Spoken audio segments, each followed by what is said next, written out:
Discharge हो जाते हैं। तो ऐसी आत्माओं को मरने के बाद क्या होता है इसकी हालत बताओ, ताकि लोगों को पता लगे कि ये ऐसा कभी भी सुसाइड नहीं करना चाहिए। हम वही चाहते हैं कि आप बताएं।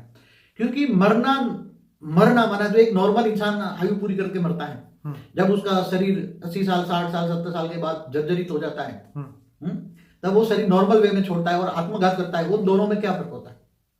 जब आत्मा आत्मघात करती है तो अंदर से इतना डिप्रेशन में होती थी, बहुत दुखी हो होकर शरीर छोड़ती है, आत्मघात करती है। चाहे आत्मघात के कई भी रास्ते हो सकते हैं, उसमें हम नहीं जाएंगे। मगर आत्मा जब शरीर से बाहर निकलती है तो चारों ओर उसको घोर अंधेरा नजर आता है, घोर अंधेरा नजर आता है। और फिर उसके कर्म बंधन के हिसाब से, जैसे मनुष्य का कर्म बंधन मिला ना, देह और के देह के संबंध भी कर्म बंधन से मिलता है ना। थियरी ऑफ कर्म तो सबको मानना चाहिए जी। तो देह और देह के संबंध, जैसे उसको कोई सुख नहीं दे पाए, इसके कारण उसको सुसाइड करना पड़ा, नहीं मदद कर पाए ना। तो ऐसी तरह मरने के बाद उसके केवल सूक्ष्म जगत वाली आत्माएं, जिनको प्रेत योनि कहते हैं, भूत योनि कहते हैं, वैसे भी उसके कर्म बंधन तो ऐसी आत्माओं से भी है ना।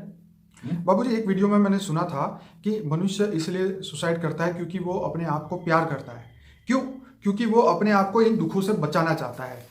अज्ञानवश वो ये करता है, लेकिन उसके पीछे का राज यही है कि अपने आप को ये सभी चीज़ों से बचाने के लिए ही वो सुसाइड करता है। उसको लगता है कि ऐसी जिंदगी जो है अब जीने के लायक नहीं है, इस जिंदगी का कोई फायदा नहीं है, तो अपने आप को उसमें से बचाने के लिए वो सुसाइड करता है। आप क्या कहेंगे इसके बारे में? देखो, आत्मा को अज्ञान होता है ना कि ये पांच तत्वों की मनुष्य सृष्टि को से बचने के लिए, मनुष्य देह और देह के संबंधों से बचने के लिए, या मनुष्य सृष्टि छोड़ने की इच्छा रखता है डिप्रेशन के कारण, टेंशनों के कारण।